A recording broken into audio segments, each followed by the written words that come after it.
I found out I was here 14 years ago. You just found out? Well, yeah, I was explained to me. Yes, you have been here, but I remember it because there was an artist who came through, and sometimes you get gifts. I've had some really great ones. This con, he gave me. There were two of them. He had one that I signed, and he gifted me one. There's a famous. I think it's George Washington. It's a oil painting of him on horseback. He's rearing up a little bit. There's a flag being unfurled. You kind of have a picture of that in your head. So it was me on the horse, but I was completely naked. That'll stick with you for 14 years. And the flag was coming around and covering up the most sensitive portions of that. Yeah, you don't want to see that. That's just all. So I had bizarrely small feet. But I had it framed in my house for a long time. In the guest bathroom, if you went to the bathroom in my house, they saw me. But we auctioned it off with Felicia Day for a charity thing. Yeah. So it ended up, it gave a lot of joy to my home, and then it was giving someone else a lot of joy. Oh, look at this. He says, yeah. So that happened here 14 years ago. Good old Knoxville. Yeah. Yeah, hell yeah. So I have a couple of selfish questions, and then we're going to get. First off, are we going to hear soon that you can talk about any more lines from the Green Arrow in Young Justice? Oh, no. I can tell you that. No. Young Justice, are they doing that? Love that show. Yeah. Oh, yeah, that was great. We did that. That was one of the early voiceover jobs I ever had, earliest voiceover jobs I ever had. I met Nolan North there. He's a great voiceover actor. And I remember seeing him, and he was just, his mouth moved. He just doesn't shut up. He's very funny, but he's constant. I was like, why does this guy not have his own show? This guy's amazing. And like everybody would be able to do their lines just 1, 2, they move on, 1, 2, they move on, and they get to me, and I was like, 1, 2, 3, 4, 5, 6 takes. They're like, I think we can put something together with that. It was an early, I was just starting out with doing voiceovers like that. Like it wasn't, like King Candy, something crazy, like, wow. It was having to be somebody who's, had a soul. So Disney obviously is about to give you an award. Yes, that would be, thank you. A well-deserved. Crazy. Yeah, it's crazy. So that's the legend. That's why, if you don't know about this, they give out this legendary award to Disney legends. And you get to put your hand, I get to do some cement work, which is good. It's going to be with Lin-Manuel Miranda, The Rock, Anne Hathaway's going to be there, the Jonas Brothers. It's because I guess they came up through Disney, and Bob Iger, who ran Disney for a long time, is already a legend, but he's getting official legendary status. And me, I don't know how that, and this guy. So we do that at D23 in August, and we get. I gotta buy a suit. I gotta get some things done. I gotta write a speech. It's gonna be stuff. I asked my wife to call me the Legend of Alan Tudyk. She will not. She will not do it. She is allowing you to say allegedly now, which is just getting on her nerves. It's just about to stop saying that. But yeah, it's pretty cool. Pretty great. So when Disney comes to you and says, we got a job for you, are you like animal or human? And what? Are you like animal or human? I did with, when it was Valentino for Wish, they said, if you're a goat. I'm like, okay, so wait, you gotta give me more than that. Does he talk? And they're like, yeah, that's the thing about him. He does talk. Well, good. That's easy, because my goat is pretty bad. And that's the kind of legendary jokes you're gonna get here in this panel. Yeah, they do call. They'll be like, "There's a job. come on down. And every director's different, whoever's doing them, so there's a process to coming up with a voice. Some of them don't let you know anything before you get there, and they just want to show you the pictures and then come up with it in the room together. That's stressful. That is very stressful. Can't you give me something? Let me prepare. Let me do a little study. But yeah, so every kind is different. I'm going to be in the Hest. Bunch of go boys, somewhere here and there, here and there, here and there. So I never know. It could be big or it could be small. Yeah. Well, you know, Legend of Pirate Pete. Pirate Steve. Pirate Steve. Pirate Pete is his long lost brother. Yes, long lost brother. Because Joel's here. Poor old Pete. And he talked about there was a Dodgeball 2 script written. Oh yeah, I heard. And it just, pandemic happened, and then he was like, getting us all together now would be nigh impossible. But so my last question. I mean, we're both here. He and I are both here. Yeah, we can do it now. How hard could it be? We got two right here. We can cast the rest of the movie with everybody here. Yeah, there we go. I've seen some pirate types. Yeah. A lot of them. Yeah. So you also voiced in iRobot. Oh yes. You work with Will Smith and Shia. Yeah. You have done voice acting, live action. What is a next journey that you could take to find that next challenge for you? Like, have you done stage? Have you, what would be that next journey? You're like, you know what, I'm ready to try something new. Right. I started out in stage, so I used to always go back and do plays. It was something that I made a point of, right? Every couple of years, I got to get back to theater because it's how when you do the same role over and over again with the same lines over and over again, you get a chance to. It's a different practice, so you learn how to play with inside of a role. You start out on stage with the line. It's like someone's at the door, and it's about that loud. Where it has a different emotion to it than by like week 3. There's a whole different track through that, an emotional track through that. Someone's at the door, and then by the end you're screaming. You don't know. It just takes on its own life with the audiences and stuff. So I haven't been on stage in a while. So I guess if I got to just choose the thing, I'd do that. What's the dream stage role? Richard the Bear. I have a really specific vision for it though, but I'll keep it to myself. You don't want to hear it all. It takes a whole thing.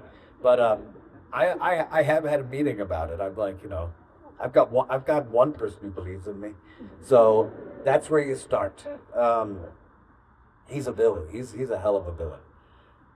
Kills his brother, kills so many people, and it's a great. But it's Shakespeare. I definitely have not done Shakespeare before, so in professional, I've done only in school. Yeah. All right, where's Mike Man? Okay, I have something. I have a thing. So when you ask a question. Is there a mic that people go to, or they just, you're going to give it to, okay, so if you ask a question, you get a piece of crap as a thank you. I think I have enough crap for people.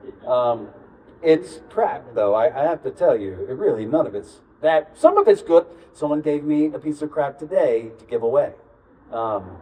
And that was very nice of them. So we'll see how it goes. So if you do end up asking a question, I'll give you something. Well, I'll take your first piece of crap. Okay, yeah. All right. I liked you in The Rookie. I like the character. Oh yeah, hey, thank you. But my question is, you already said Henry VIII, but if there was any other character in any role, movie, TV, theater, anything else that maybe you've worked on or you want to bring to life, what would that be? Really, just Richard III. Richard III. I got to tell you that if I could do anything, it's that. I have a weird vision for it. It's not what you would think. Here you go. This is a piece of crap. Came to me from a very generous woman I met today. Thank you very much. Saw you. You right over there? No, you're right there. There you are. Yeah, sorry. There you go. It is a resident alien thing with a smirk that says "son of a bitch." There you go. Thank you. All right, first hand, let's see how you're right here. Oh man. You have. How old are you? I dare. Yeah, I know. First, congrats on the Disney Ledger. Thank you. And I'm a big Disney fan, so I like all your Disney characters. So please do the chicken. No, just kidding. He already said the rookie, so I'm gonna go to your character that liked to flog everybody. Fong. Flogged everybody. Love that character. Thank you. Walks from Knight's Tale. Yes, the Knight's Tale. Yeah. Sorry. Okay. Awesome. Did you ever get to do that? Yeah. So Fong, I asked the director at the time, what does this mean? Because it seems like it means something. I'm going to Fong you in the hole of your ass. Yeah, I didn't know it was that kind of movie. And I said, what does Fong mean? And he said, it's whatever you want it to mean. So I just, in my head, it was a different F word. And it's just a way of being rude and threatening. And after the movie, he's like, oh, it means kick. Yeah, to kick, to Fong, to kick. There's an old term. Oh, okay. So yes, I have kicked people. I have kicked a few. Okay, I went to go see Schmigadoon on Broadway.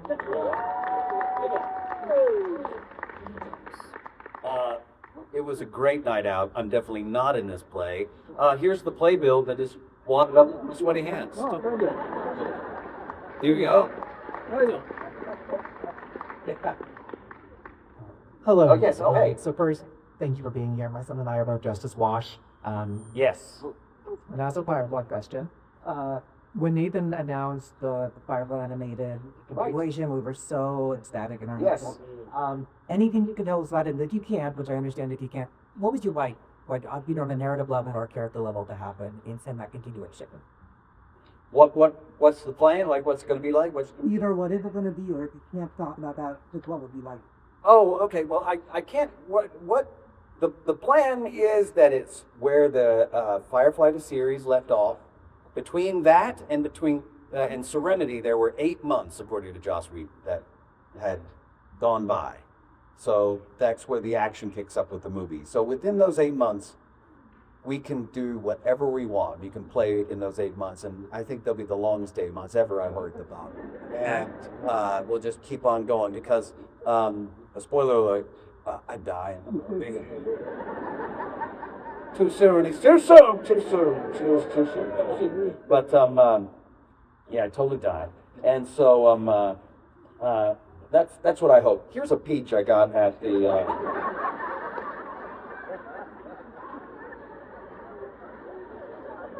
Farmer's market.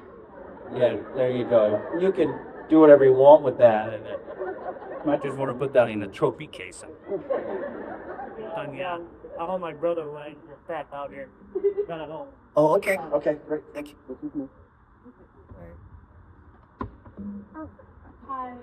Hello. So you do so many shows, animated and real life. So Right, what's right. your favorite animated character, and then your favorite live action character you've done?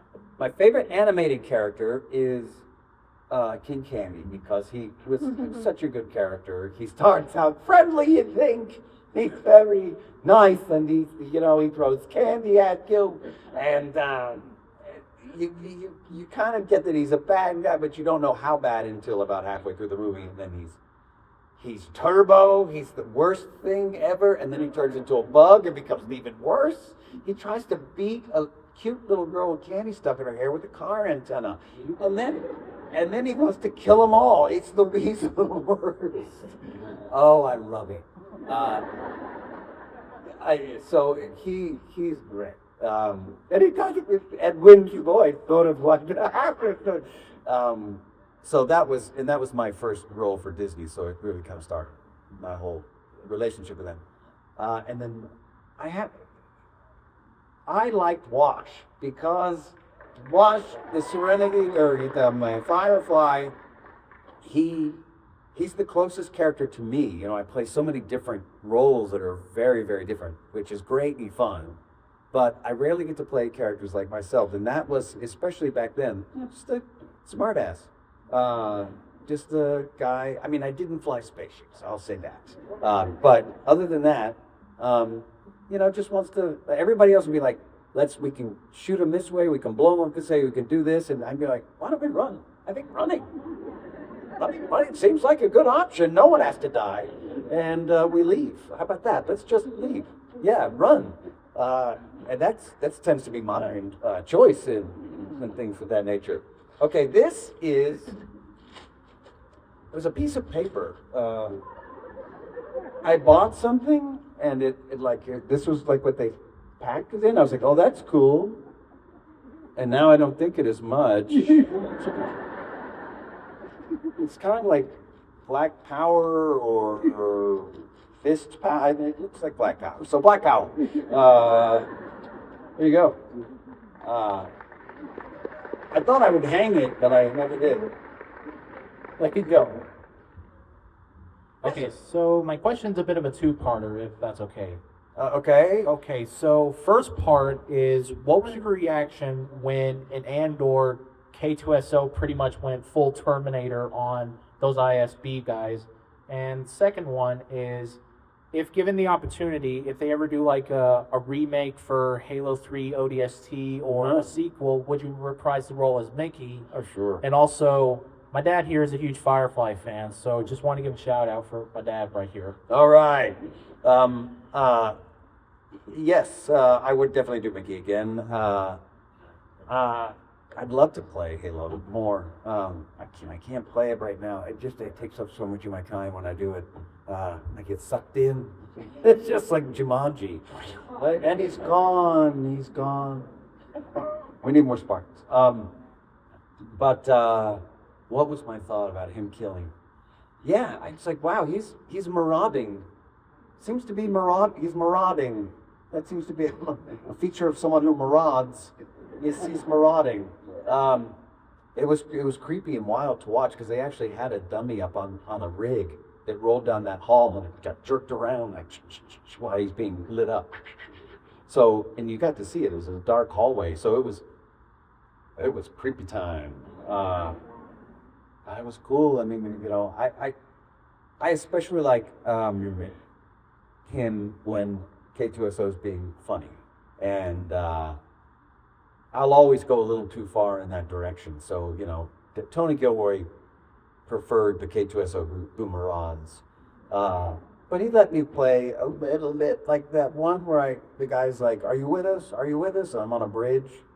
The original line was, "I'm a KX unit, 6549261." And he's like, "Are you with us? I'm a KX unit, 6594216." And I was like, I don't even understand what this is about. Why am I saying this? And I did one take where I just said, "No," and I killed it. It's like, that's the character. And he and his brother, and there were some other people around there, like, that's the line. So that was really cool of him. Here you go. This is, for your question, this is Jen. This is a Jen action figure. Never signed these. I don't know why I got it. I guess there was like a group of things, and I was like, oh, I want one of those. It's so cool. Still cool, but now it's yours. And she was the best. You know, all the stuff with Andor happened, and she was like, "Where's her cat?" She was so good. Gosh, she was so good. Well, your next question's over here. Okay, I have to ask, what was going through your mind when they told you that you were gonna be Hey? Not much. Much like Hey, not much going through my mind. I didn't know anything about it. I knew that they were doing. I was just glad to be in it because they would, you know, they're casting people from islands, people who are cast appropriate for the role, and I'm not that. I'm not at all. I'm from Texas, and I'm from the suburbs. It's the white bread place in the world. Yes, the white meat chicken. Thank you. Yes. I was full on breast. I had that part down. The other part was harder. So they told me that I would voice the chicken, and then it was really just about 4 hours of clucking along to the movie. So that was great.